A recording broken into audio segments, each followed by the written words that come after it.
City of the Sun by Tommaso Campanella. Almost a century passed after the first utopia before utopian socialism was able to absorb and assimilate the more radical principles developed in antiquity and the heretical movements. Campanella's celebrated work illustrates the new synthesis.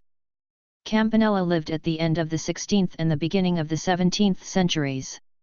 Up to the age of 34, he was a Dominican monk. He was then arrested and spent the next 27 years in prison. The remaining years of his life he spent in France. Campanella was a philosopher, a religious thinker and a poet. He proclaimed, earlier than Bacon, the empirical nature of science, advocated the independence of science from church authority and defended Galileo, while he himself was imprisoned by the Inquisition.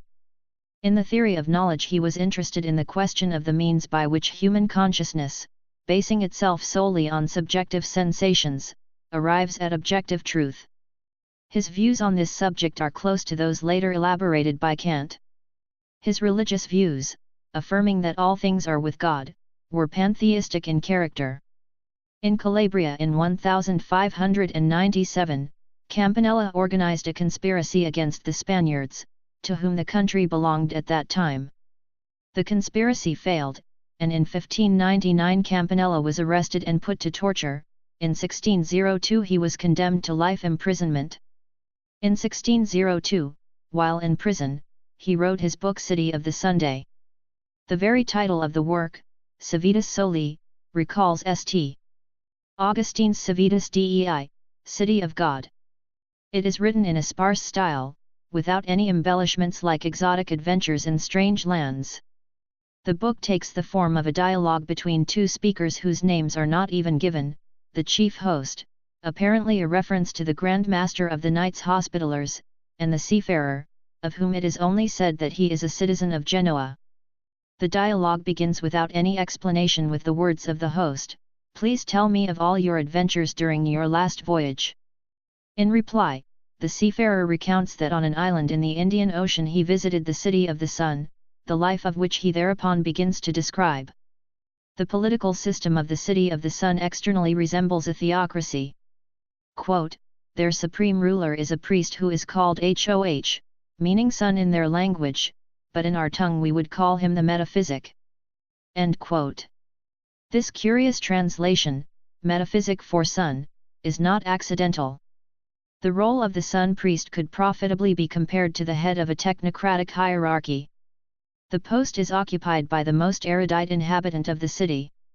He knows, apparently, the history of all nations, their customs, religious rites, and laws, and is well versed in all crafts, physical, mathematical and astrological sciences, and is especially knowledgeable in metaphysics and theology.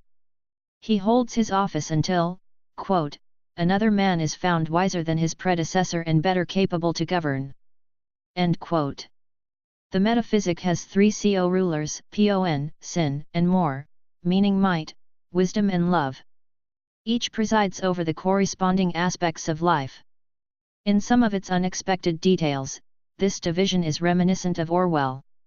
For instance, the area of love's responsibility includes not only the supervision of the relations between men and women, of which, later, but also, quote, agriculture, stock breeding and, in general, everything which pertains to food, clothing, and sexual relations.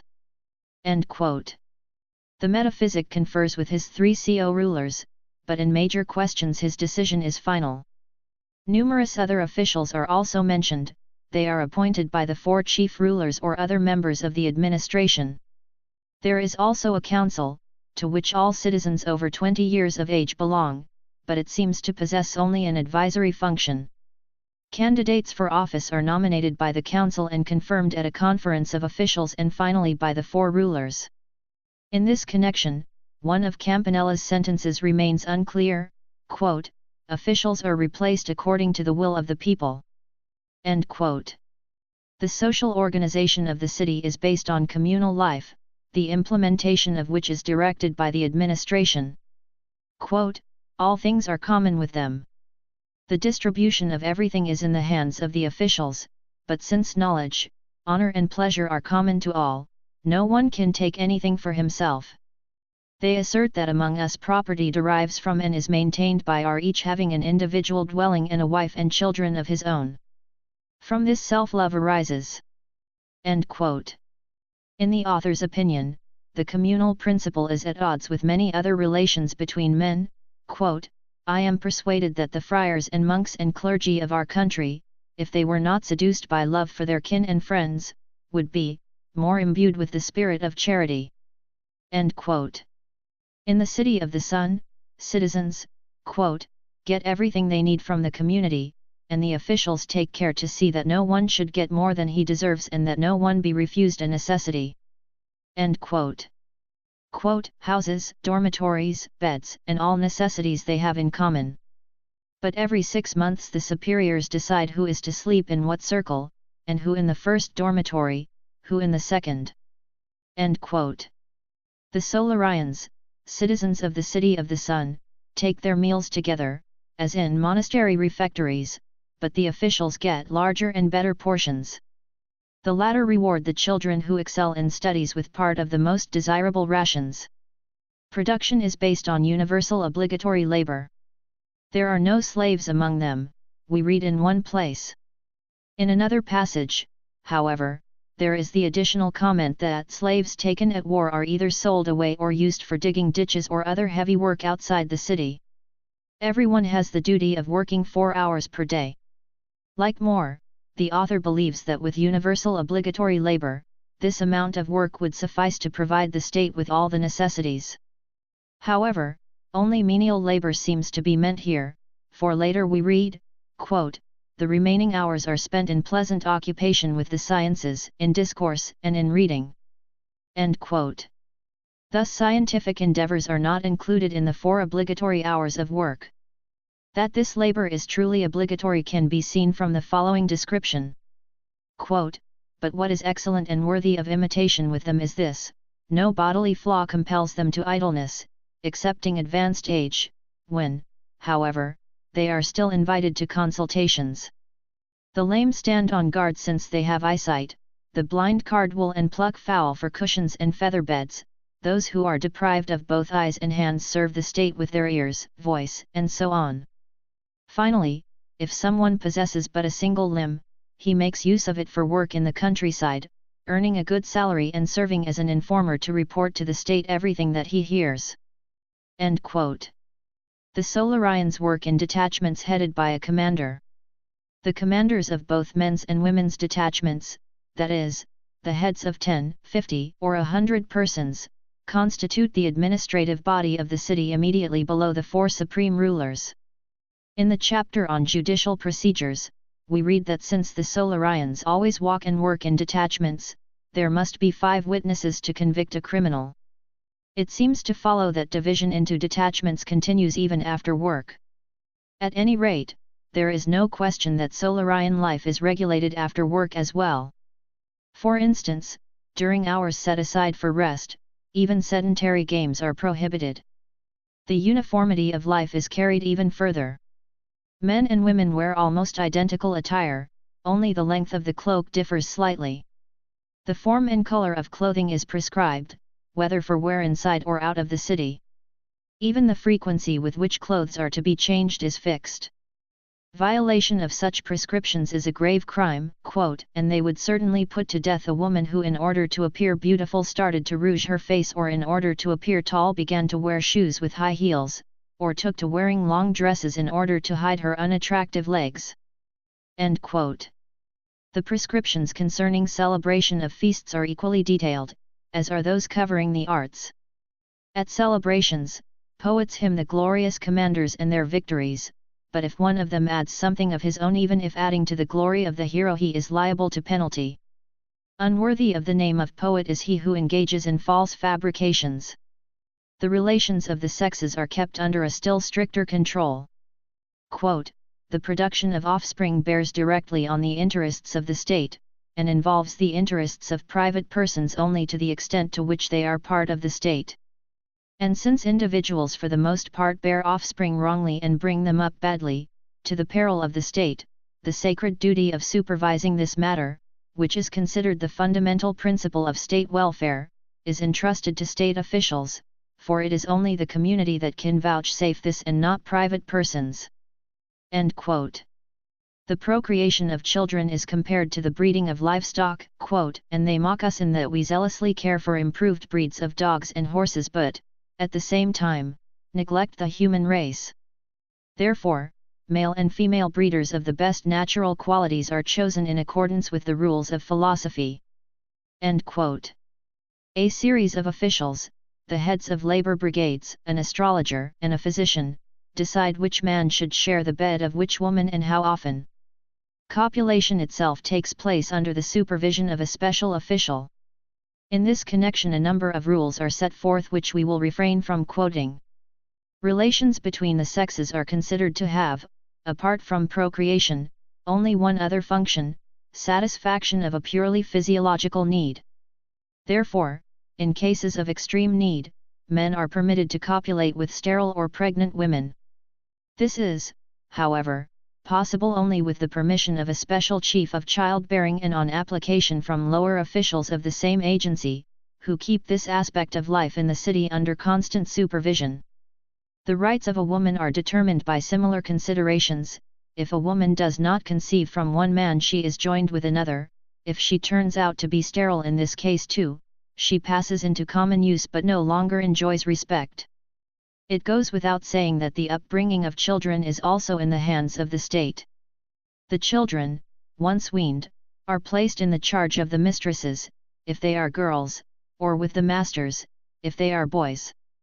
Children being educated are also divided into detachments.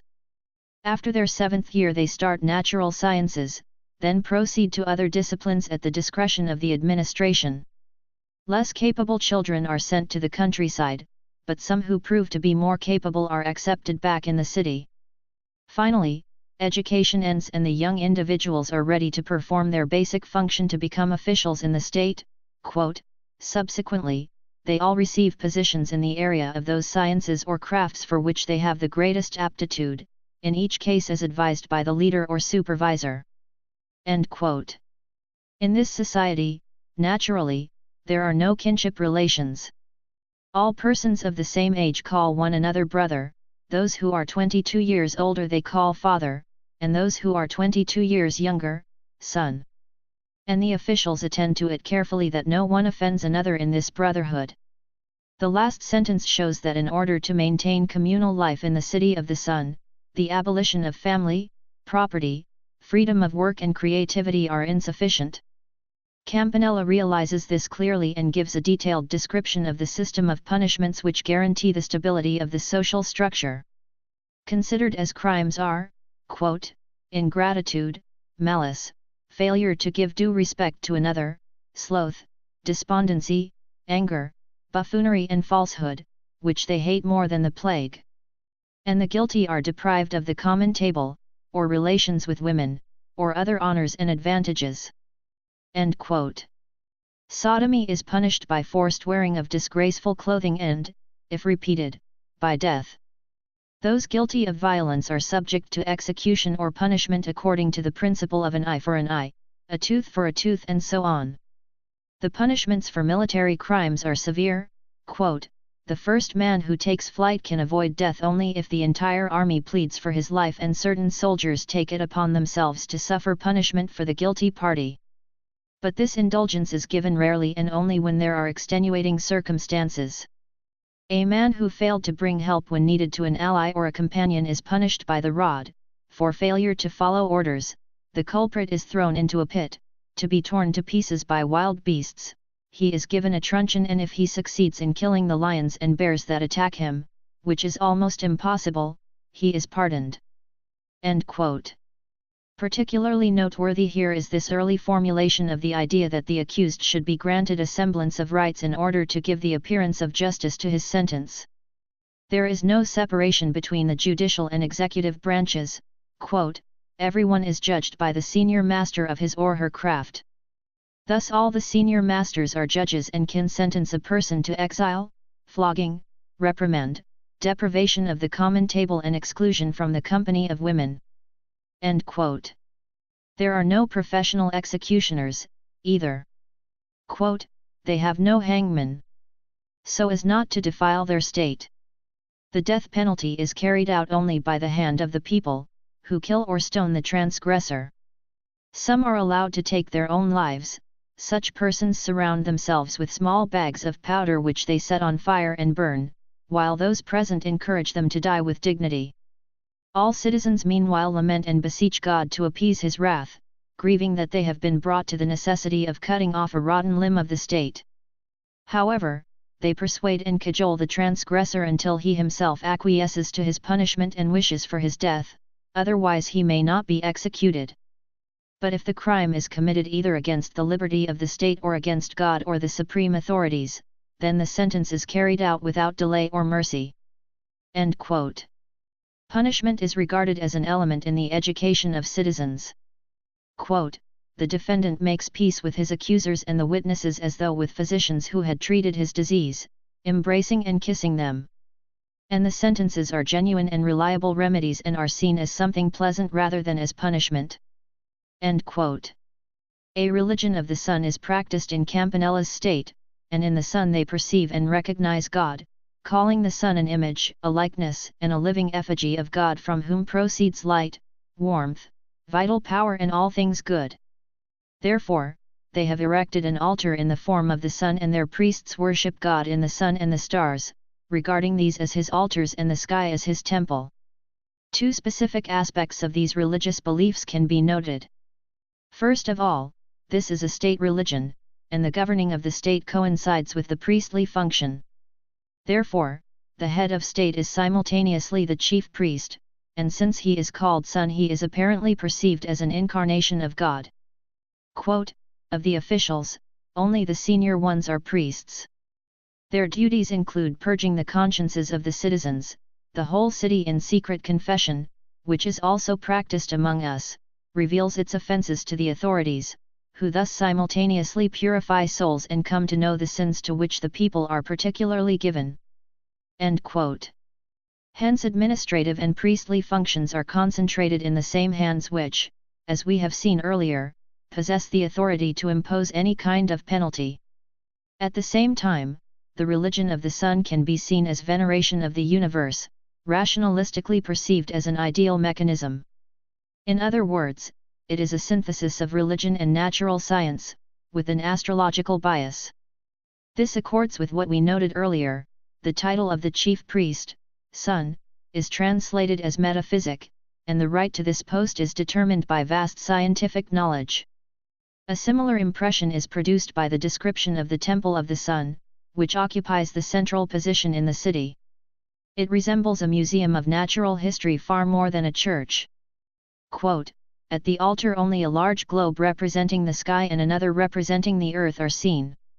Furthermore, on the vault of the main dome all celestial stars from the 1st to the 6th magnitude are depicted, with their names and their power to influence terrestrial events inscribed below each in 3 lines of verse. The smaller dome is crowned only by a kind of weather vane showing the directions of the wind, of which they distinguish up to 36. End quote. The word only seems to emphasize that the weather vane occupies the place given to the cross in Christian churches. In general, one gets the impression that throughout his work Campanella scattered remarks indicating hostility to the Catholic Church or to Christianity. Moreover, these seem close in spirit to the attitude of some heretical sects. These hints are tendered obliquely and cautiously, and necessarily so, since City of the Sun was written in the prison of the Inquisition where Campanella was being kept in a cage-like cell. A veiled taunt of this type seems to have been intended by the enumeration of strange fish depicted on the town walls. The list begins with the bishop fish and ends with the male member fish. The following passage probably serves a similar function, quote, "Dead bodies are not buried, but to prevent pestilence are burned and turned into fire, a noble and living element that comes from the sun and returns to the sun. By this method no chance is given for idolatry." End quote. The last sentence is clearly directed against the veneration of relics. This is an early attempt to reinforce the ideological objections to Christian rites by purely utilitarian and hygienic arguments. The following ironic sentence is also intended as a thrust at Christianity, quote, "After all is said and done, they recognize that happy is the Christian satisfied with the belief that such great confusion, the appearance of evil in the world, happened because of Adam's fall. End quote. An agnostic concept in concealed form seems to be presented in the following sentence, quote, "They also considered it possible that the acts of the lower world are governed by some lower deity at the connivance of the primary deity, but now suppose this opinion to be ridiculous." End quote. It is undoubtedly no accident that Jesus Christ is depicted on a wall of the city, in a gallery, together with, quote, "all the inventors of the sciences and of armament and the legislators." End quote. True, Christ occupies a most honorable place next to Moses, Osiris, Jupiter, Lycurgus, Solon, and others.